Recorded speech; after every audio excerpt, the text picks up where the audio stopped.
Bueno, hoy vamos a hablar de manera editorial de un tema que nos es cercano porque vamos a hablar un poco del campo. Vamos a hablar del campo actual. Después, en algún interregno, vamos a hablar de una nota de Gustavo Grobo Copatel, uno de los precursores de siembra directa, de utilización de agroquímicos, de formas operativas de sembrar grandes extensiones sin disponer de tierra, es decir, a través de locaciones y demás. Pero ese es otro tema. Lo digo porque es interesante siempre leer a Gustavo Grobo Copatel, tal vez yo diría uno de los tipos con mayor experiencia en la Argentina. Es mucho decir esto. Uno de los tipos que tiene una experiencia extraordinaria en materia de producción agropecuaria en escala. Por eso es una autoridad del hombre. Vamos a hablar un poco de la rentabilidad agropecuaria. Se conocía hoy por la mañana una información, esto tiene que ver con los medios nacionales que la trascendían, respecto de que los productores están en un planteo de no vender los cereales a estos precios. Especialmente, bueno, la zona triguera ni hablar, ¿no?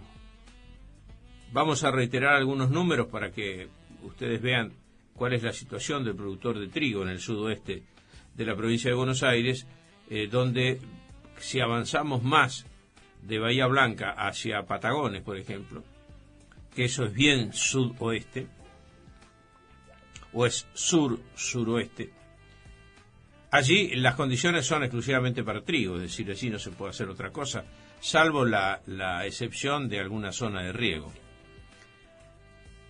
Al productor le quedan hoy en el bolsillo, que es la plata que vale, en el bolsillo, como usted que tiene un sueldo, bueno, lo que en definitiva importa es lo que usted recibe de bolsillo, lo que le deposita el empleador en el banco, si está bancarizado, o el que se lo da en efectivo si es de otra manera, aunque casi hoy todo el mundo está bancarizado.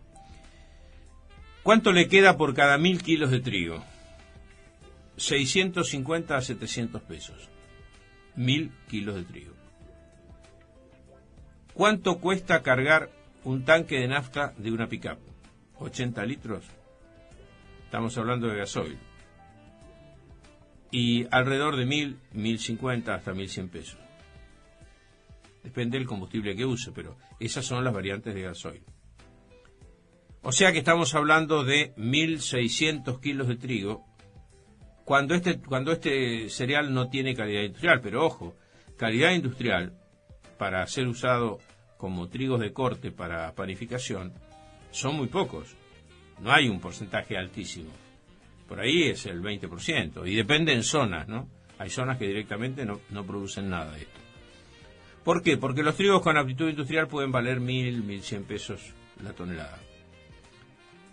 Pero reitero la comparación. Un tanque de combustible, o sea, un tanque de gasoil, el contenido del tanque de gasoil, para decirlo mejor, es aproximadamente 1.400 a 1.500 kilos de trigo. En muchos casos, cuando la producción se hace sobre tierras no de las mejores y como consecuencia no se utiliza agroquímicos, se está muy cerca de este rendimiento, 1.500, 1.800 kilos. Cuando se utilizan agroinsumos, tecnología y demás, bueno, por ahí se está en 3.000 o 3.500 kilos. Pero el promedio nunca es 3.500 kilos. El promedio general está en las 2 toneladas y pico. Quiere decirse que esta es la ecuación que tiene que hacer hoy el hombre de campo. Cada vez que va a cargar el tanque de combustible, está más o menos, en promedio, utilizando entre 1.400 y 1.500 kilos de trigo.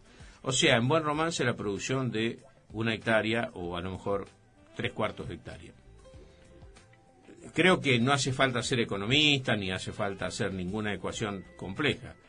En sí mismo esto es una expresión clarísima del deterioro de los precios agropecuarios.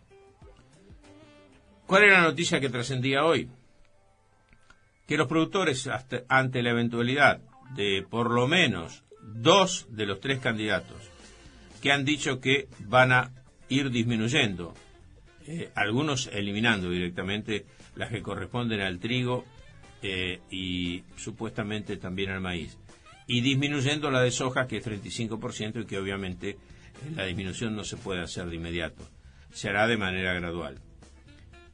Esto implica entonces que los productores están tratando de retener, vía la financiación que puedan conseguir, llegar al próximo gobierno, por lo menos a vislumbrar lo que va a pasar con el próximo gobierno, para realizar allí su producción. Esto tiene un costado negativo para el gobierno, porque ustedes saben que el Ministerio de Economía necesita que ingresen dólares la exportación para el requerimiento de dólares que tiene por las importaciones de insumos energéticos, el caso del gas, el caso del petróleo, y también para hacer frente a los pagos de los servicios de la deuda externa.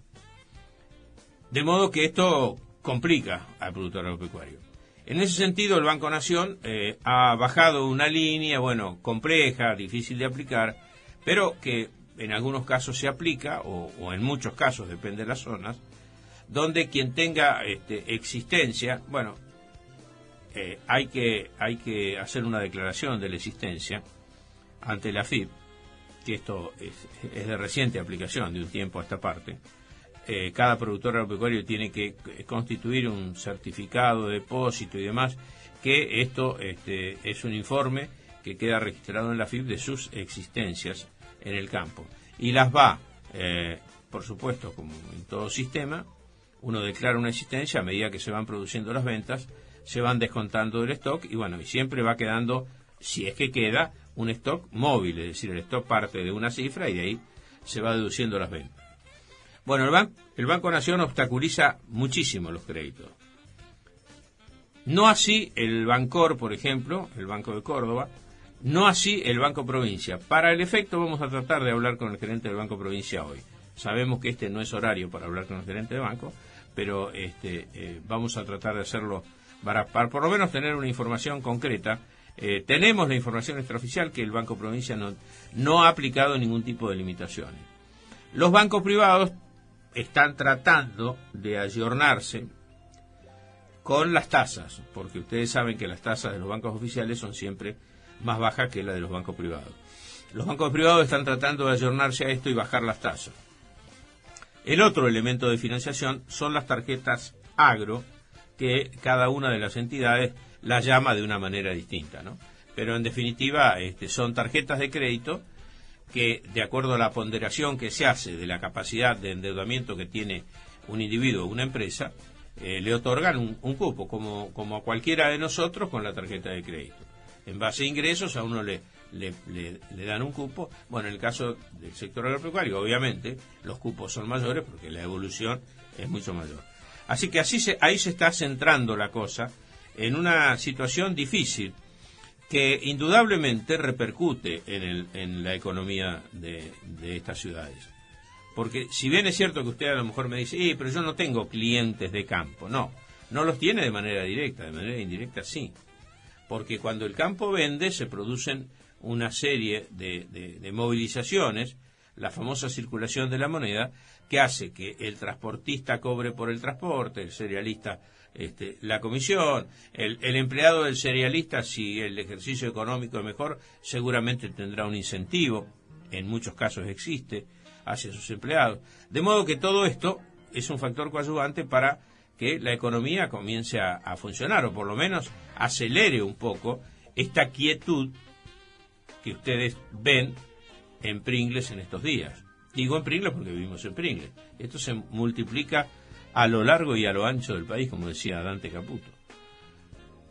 No sé si ustedes son buenos observadores, pero uno a veces, a horarios determinados, fuera del horario bancario, por ejemplo, en la tarde básicamente, uno se da una vuelta por Pringles y pareciera que la ciudad está desierta.